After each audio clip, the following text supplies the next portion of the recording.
Assalamualaikum warahmatullahi wabarakatuh. Waalaikumsalam warahmatullahi wabarakatuh.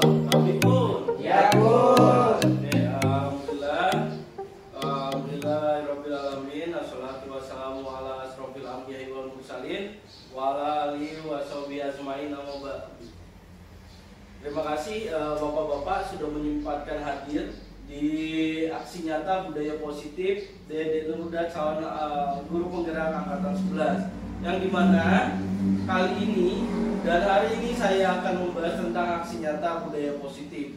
Nah, supaya tidak terlalu lama, langsung saja kita langsung ke intinya saja. Nah, ini adalah budaya positif. Dan mau apa sih budaya positif? Nah, budaya positif ini di sekolah adalah nilai-nilai, keyakinan-keyakinan, kebiasaan di sekolah yang berpihak pada murid agar murid dapat berkembang menjadi pribadi yang kritis, penuh hormat dan bertanggung jawab. Nah, biasanya di sekolah kita ini tidak berpihak pada murid. Kenapa? Karena kita selalu memberikan materi yang terlalu panjang. Bahkan kita akan memberikan sebuah catatan kepada murid yang tentunya murid tersebut akan merasa jenuh dan bahkan catatan tersebut tidak akan dibaca. Bahkan bisa jadi hanya mau ulangan saja dibacanya. Nah, di sini saya akan menjelaskan budaya positif, yaitu berpihak pada murid, yang dimana yang menurut Ki Hajar Dewantara itu adalah untuk murid-murid tersebut ini mendapat materi, itu seharusnya kita yang membimbing. Jadi seperti ini contohnya. Contohnya adalah kita memberikan sebuah materinya saja. Jadi nanti anak-anak yang mengembangkan, tapi tidak luput dari bimbingan kita, seperti itu. Nah, kita lanjut ke selanjutnya.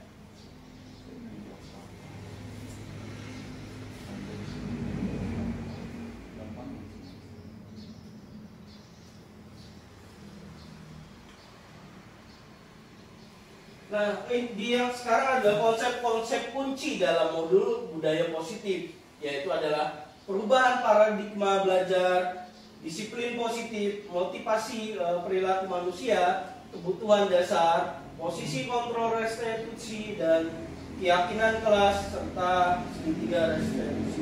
Nah, ini yang bakal kita bahas untuk hari ini. Yang pertama adalah paradigma belajar, yang dimana paradigma belajar adalah suatu cara memandang dan memahami pembelajaran, dan dari sudut pandang ini kita mengamati dan memahami masalah-masalah pembelajaran yang dihadapi dan mencari cara mengatasi permasalahan tersebut, yang dimana paradigma ini mempunyai proses pembelajaran menjadi lebih sulit dan hasil yang dicapai cenderung rendah. Nah, contoh untuk masalah pembelajaran yang timbul di kelas adalah kurangnya minat belajar. Nah, di sini adalah salah satu masalah utama dalam pembelajaran di kelas adalah kurangnya minat belajar dari siswa, yang dapat disebabkan oleh berbagai faktor. Contoh, kurangnya motivasi. Jadi kita itu sebagai guru harus memberikan sebuah motivasi sebelum pembelajaran atau pada saat pembelajaran. Nah, selanjutnya kita harus membuat pembelajaran itu seperti menarik, seperti itu ya. Jadi atau kurangnya relevansi materi pembelajaran dengan kehidupan sehari-hari. Jadi kita setidaknya harus mencocokkan dengan kehidupan siswa di rumah, seperti itu. Di sekolah kita harus beradaptasi. Nah, yang kedua adalah ketidakcocokan metode pembelajaran. Nah, disinilah kadang kita keliru. Jadi kita harus mencocokkan metode pembelajaran yang sesuai dengan murid tersebut. Ada lagi gangguan disiplin. Gangguan disiplin di kelas adalah salah satu contoh masalah yang sering dihadapi oleh guru. Siswa yang tidak patuh terhadap peraturan kelas dan mengganggu teman ini biasanya yang sering kita hadapi. Contoh di kelas itu mungkin kita merasa tidak nyaman sebagai guru, namun itu adalah tantangan untuk kita. Selanjutnya Gangguan disiplin dapat mencakup perilaku yang mengganggu seperti berbicara keras di depan mereka, itu juga mengganggu fokus mereka belajar. Jadi kita sebagai guru harus menjadi teman seperti itu. Selanjutnya ada tingkat kesulitan yang tidak sesuai. Nah, tingkat kesulitan materi pembelajaran yang tidak sesuai dengan kemampuan siswa juga dapat menjadi problematika. Jadi kita harus mencocokkan seperti yang sudah saya jelaskan sebelumnya. Oke, kita lanjut ke slide selanjutnya. Nah, di sini ada disiplin positif. Disiplin positif adalah cara membentuk sikap mandiri anak sehingga fokus pada memotivasi. Jadi kita harus memotivasi siswa sebelum pembelajaran ataupun sedang pembelajaran, serta refleksi terhadap kesalahan yang dilakukan, menghargai dan membangun logika yang bersifat panjang. Nah, contoh dari disiplin positif di sini adalah datang ke sekolah tepat waktu. Jadi contohnya kalau ke sekolah 7.15, baik guru ataupun siswa itu sudah standby di jam 7.15. Ada lagi menggunakan seragam yang sesuai aturan. Jadi contohnya baju tidak boleh keluar dari celana. Jadi contohnya baju itu harus dimasukkan seperti itu. Memakai dasi pada saat di sekolah, memakai sepatu hitam seperti itu, dan mengikuti peraturan sekolah, serta mengikuti upacara dan mengumpulkan tugas tepat waktu. Nah, di sini kita harus membimbing. Biasanya kita menggiring-giring siswa untuk mengikuti upacara. Nah, itu adalah salah satu disiplin positif yang memang harus kita lakukan seperti itu. Nah, ada lagi yang tadi mengumpulkan tugas pada tepat waktu. Di sini kita harus membuat due date pada siswa. Misalnya besok harus mengumpulkan tugas atau hari ini harus mengumpulkan tugas, itu kita harus mempunyai komitmen seperti itu kepada siswa. Ada lagi merapikan kelas sebelum pulang sekolah. Nah, ini biasanya kita membuat jadwal piket. Jadwal piket ini harus kita terapkan. Jadi siswa sehabis pulang sekolah atau setelah jam terakhir selesai, ini harus merapikan kelas biar besok kelas itu tertata rapi dan juga nyaman seperti itu. Ada lagi buang sampah pada tempatnya. Nah, di sini juga termasuk dengan kebersihan kelas. Jadi siswa itu harus membuang sampah pada tempatnya, tidak boleh. Contohnya membuang sampah di laci biasanya seperti ya. Itu tidak boleh. Jadi itu masuk ke disiplin positif gitu, Bapak Ibu. Nah, Bapak-bapak maksudnya. Nah, selanjutnya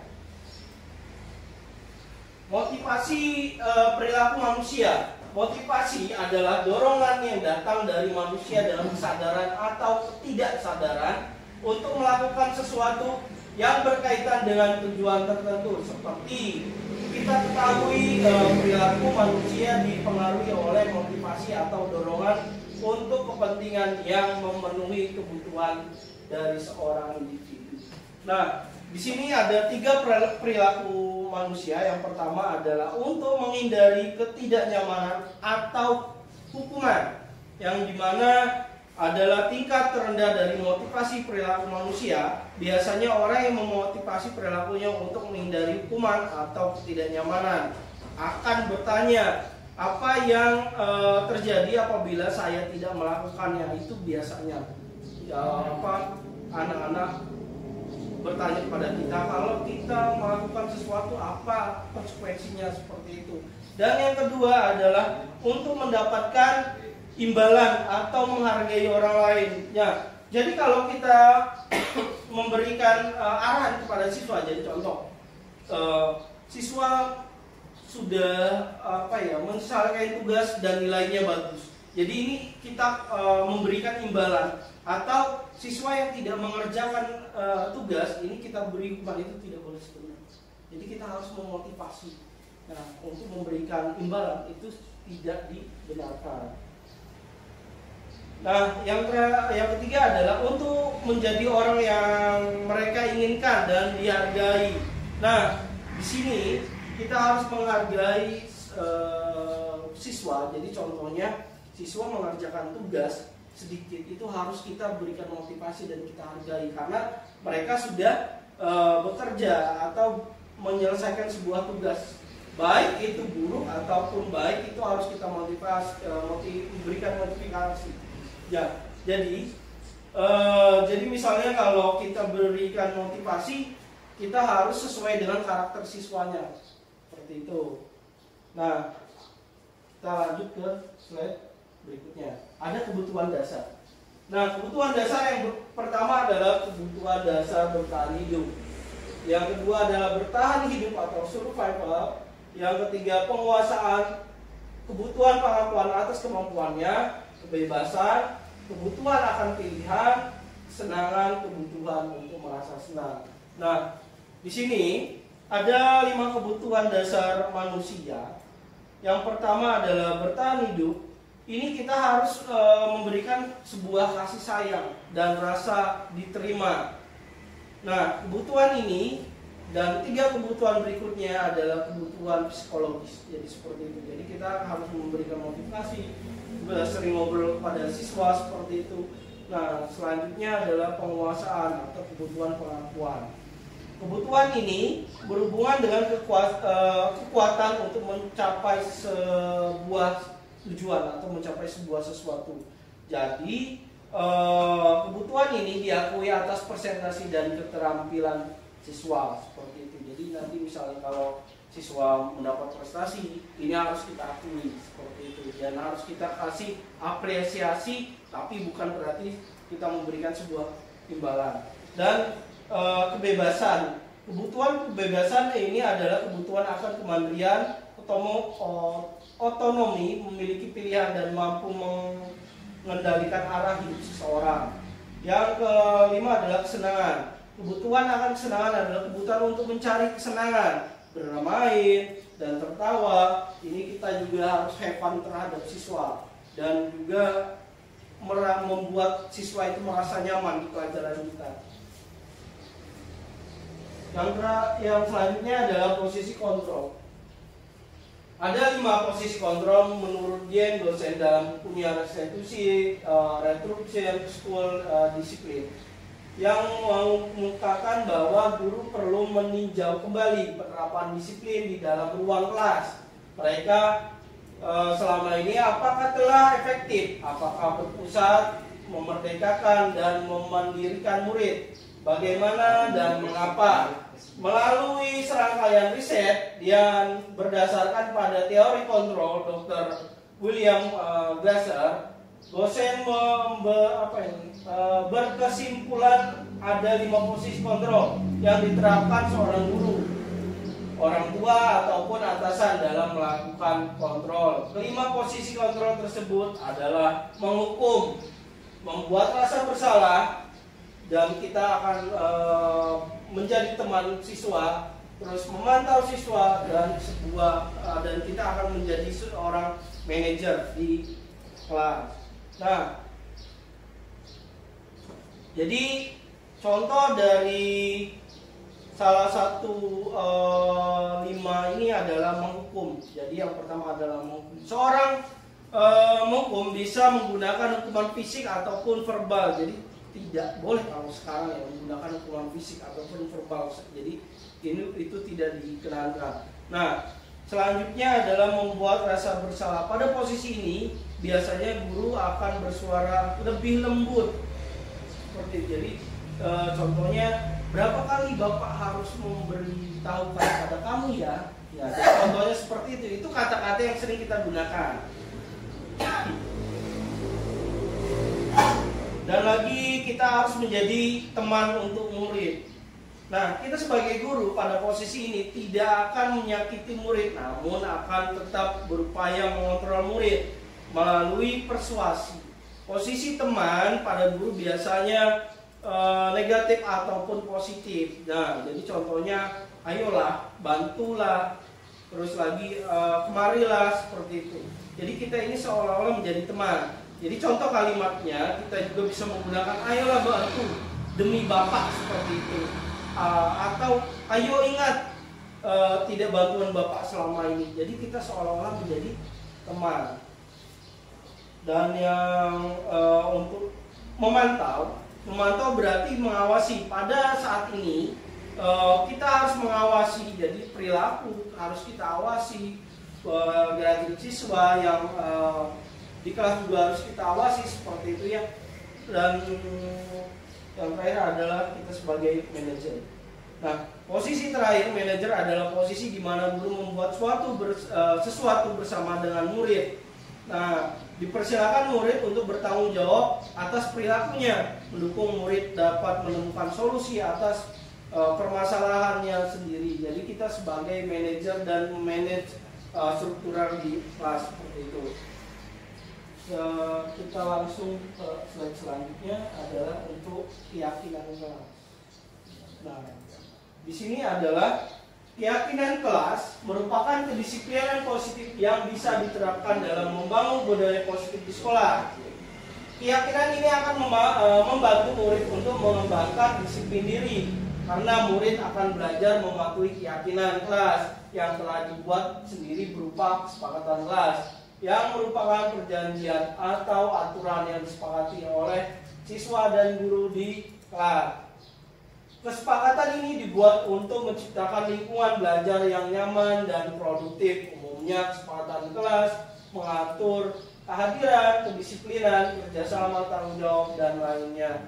Nah, sebagai contoh dari keyakinan kelas ini adalah kehadiran. Jadi kalau kita membuat sebuah keyakinan kelas dari contoh kehadiran siswa adalah untuk kesepakatan kelas. Yang pertama adalah terkait kehadiran dan keterlambatan. Jenis kesepakatan ini menegaskan bahwa setiap siswa diharapkan konsisten untuk hadir dan tepat waktu di hari sekolah. Yang kedua adalah kerjasama. Di dalam kerjasama ini kita harus menerapkan pada siswa harus saling bekerja sama antara teman satu dan teman lainnya dalam segi masalah ataupun pembelajaran. Ada lagi tanggung jawab. Nah, tanggung jawab ini merupakan hal yang harus diterapkan di dalam kelas. Jadi contohnya tentang tanggung jawab kebersihan, tanggung jawab tentang mengerjakan tugas seperti itu. Nah, terus selanjutnya lagi adalah keamanan. Nah, sebagai tanggung jawab ya, sebagai keyakinan kelas adalah keamanan. Jadi kita memberikan sebuah keyakinan kepada murid agar kelas tersebut merasa nyaman dan aman, yang dimana untuk menjaga keamanan kelas, kesepakatan ini bertujuan agar menjaga ketenangan selama kegiatan belajar mengajar. Nah, kita masuk ke slide selanjutnya. Nah, di sini ada segitiga restitusi, di mana segitiga restitusi ini adalah proses menciptakan kondisi bagi peserta didik untuk memperbaiki kesalahan mereka, sehingga mereka bisa kembali pada kelompok mereka dengan karakter yang lebih kuat. Tujuan dasar dari segitiga restitusi, bagian dasar segitiga restitusi memiliki tujuan untuk merubah orang yang gagal karena telah membuat kesalahan menjadi orang yang sukses. Nah, segitiga restitusi ini kita terapkan jika anak itu bermasalah. Jadi contohnya segitiga restitusi di sini ada tiga tahap. Yang pertama adalah menstabilkan identitas. Jadi contohnya adalah ada siswa yang terlambat datang ke sekolah karena sebab tertentu. Nah, di sini kita harus menstabilkan identitas, ya, terutama siswa yang kita panggil. Jadi kita panggil, kita ngobrol berdua, dan terus kita tanyakan tentang sebab dan juga akibatnya. Contoh, menstabilkan identitas, kalimatnya adalah berbuat salah itu tidak apa-apa. Tidak ada manusia yang tidak sempurna. Saya juga pernah melakukan kesalahan seperti itu. Kita bisa menyelesaikan masalah ini. Nah, ini adalah untuk menstabilkan identitas. Yang kedua adalah validasi tindakan yang salah. Jadi kita harus menanyakan kepada siswa salah satu contoh kalimatnya adalah padahal kamu ini bisa melakukan yang lebih buruk dari ini ya, atau kamu pasti punya alasan mengapa melakukan hal seperti ini, seperti itu. Jadi kita ngobrol berdua dan melakukan pertanyaan tanya jawab seperti yang saya sampaikan tadi. Dan yang ketiga adalah menanyakan keyakinan. Jadi contoh kalimatnya adalah apa yang kita percaya sebagai warga kelas di dalam kelas, atau apa nilai-nilai umum yang kita telah sepakati di dalam kelas, seperti itu. Nah, oke Bapak Ibu, mungkin ada pertanyaan dari apa yang saya paparkan tadi.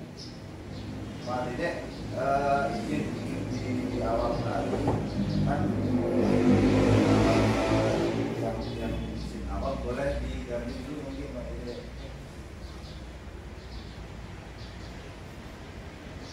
Terkait dengan pribadi yang kritis, gimana tadi? Ini ya. Nah, kan terkait ini ya. Kebiasaan di sekolah yang berpihak pada murid agar murid berkembang menjadi pribadi yang kritis. Karena yang terjadi ya dengan kondisi yang sekarang, memang siswa ini minat belajarnya ada. Ketika memang guru hanya sebagai pendamping saja, bagaimana memunculkan atau menjadikan siswa kita menjadi seorang pribadi yang kritis.